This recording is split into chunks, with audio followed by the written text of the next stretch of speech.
नमस्कार दोस्तों, अजब गजब के इस चैनल में आपका फिर से स्वागत है। आज हम जयगढ़ किले के खजाने का राज आप लोगों को बताने जा रहे हैं। आखिर ये खजाना कहाँ गया, अब तक किसी को नहीं पता। ऐतिहासिक तथ्य यह कहते हैं कि जयपुर के जयगढ़ किले में एक खजाना छिपा कर रखा गया था, लेकिन 1976 में भारत सरकार ने दावा किया कि वहाँ उसे कुछ नहीं मिला। भारत और पाकिस्तान के बीच 1971 के युद्ध के बाद शायद यह सबसे अलग तरीके का पत्राचार था। अगस्त 1976 में भारत सरकार को पड़ोसी देश के तत्कालीन प्रधानमंत्री जुल्फिकार अली भुट्टो का एक पत्र मिला। इसमें उन्होंने श्रीमती इंदिरा गांधी को लिखा था, आपके यहाँ खजाने की खोज का काम आगे बढ़ रहा है और मैं आपको याद दिलाना चाहता हूँ कि आप इस दौरान मिली संपत्ति के वाजिब हिस्से पर पाकिस्तान के दावे का ख्याल रखेंगी। भारत और पाकिस्तान के बीच संपत्तियों के बंटवारे को लेकर विवाद चल ही रहे थे। 3-4 साल पहले लंदन की अदालत में चल रहा यह मामला भी चर्चा में आया था, जिसे हैदराबाद फंड के नाम से जाना जाता है। आज़ादी के पहले हैदराबाद के निज़ाम की करोड़ों रुपए की रकम ब्रिटेन के एक बैंक में जमा थी और आज इसके स्वामित्व को लेकर भारत, पाकिस्तान और नवाब के वंशजों के बीच लंदन में मुकदमा चल रहा है। हालांकि यहाँ हम जिस मामले का जिक्र कर रहे हैं उसमें सबसे मज़ेदार बात है कि खजाना मिलने के पहले ही पाकिस्तान के प्रधानमंत्री ने इसमें हिस्सेदारी मांग ली थी। यह घटना जयपुर राजघराने से संबंधित है और खजाने की खोज का अभियान जयपुर के नज़दीक बने जयगढ़ किले में चलाया गया था। यह किला राजा जय सिंह ने 1726 में बनाया था। ये सुरंग के जरिए आमेर किले से जुड़ा है, जिसे 1592 में राजा मान सिंह प्रथम ने बनवाया था। मान सिंह अकबर के दरबार के सेनापति थे और अकबर की पहली राजपूत रानी हरका बाई के भतीजे भी थे।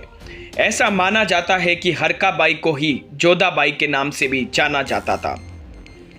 राजा मान सिंह ने मुगल सेना का नेतृत्व करते हुए कई लड़ाइयाँ जीती थी। कहा जाता है कि ऐसी एक लड़ाई में वे अफगानिस्तान भी गए थे। वहाँ उन्होंने विद्रोह तो कुचला ही, टनों सोनों और चांदी को लूटकर अपने साथ भी ले आए। कहा जाता है कि यह संपत्ति उन्होंने मुगल सल्तनत के हवाले न करके आमेर के किले में छिपा दी। आमेर जयगढ़ किले के बारे में लंबे अरसे से ये कयास लगाए जा रहे थे कि यहाँ तहखानों में मान सिंह का गुप्त खजाना छिपा है। अरबी भाषा की एक पुरानी किताब हफ्त तिल्स्मत अंबेरी अंबेर के 7 खजाने में भी इस बात का जिक्र है। किले में अकूत सोना चांदी छिपा हुआ है।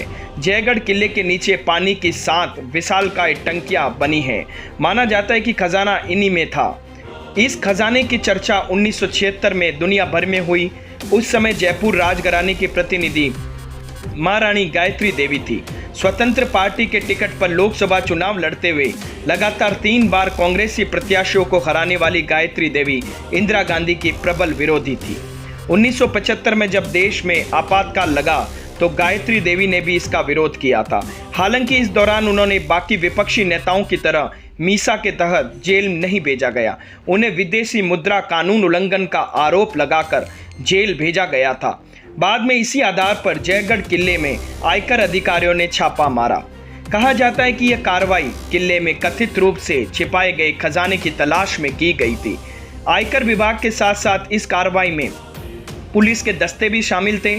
बाद में सेना की एक टुकड़ी भी इस काम में लगाई गई थी। उस वक्त 3 महीने तक जयगढ़ किले में खजाने की खोज का काम चल रहा था। जब यह जांच खत्म हुई तो सरकार ने आधिकारिक रूप कहा कि किले में कोई खजाना नहीं है, लेकिन सरकार के इस बयान पर कई लोग संदेह जताते हैं।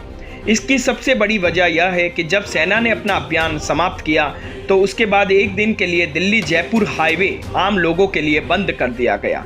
कहा जाता है कि इस दौरान जयगढ़ किले के खजाने को ट्रकों में भरकर दिल्ली लाया गया था और सरकार इसे जनता की नज़रों से छिपा कर रखना चाहती थी।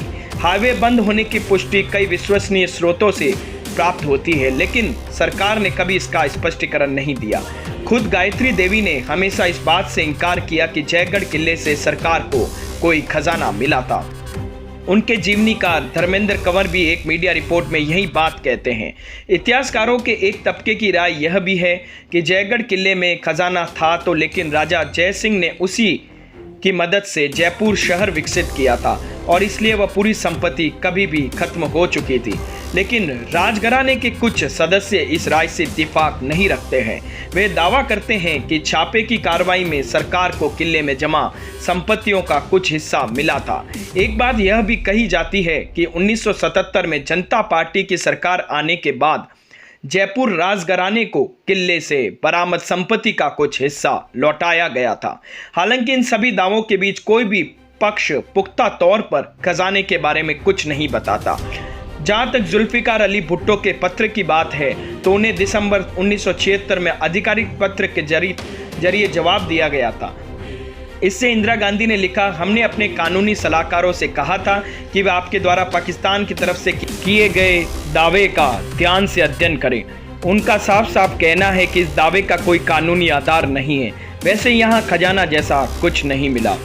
उम्मीद है आप लोगों को यह वीडियो पसंद आया है। अजब गजब के ये वीडियोस अगर आप लोगों को पसंद आते हैं तो प्लीज़ लाइक, शेयर और सब्सक्राइब करना ना भूलें। धन्यवाद।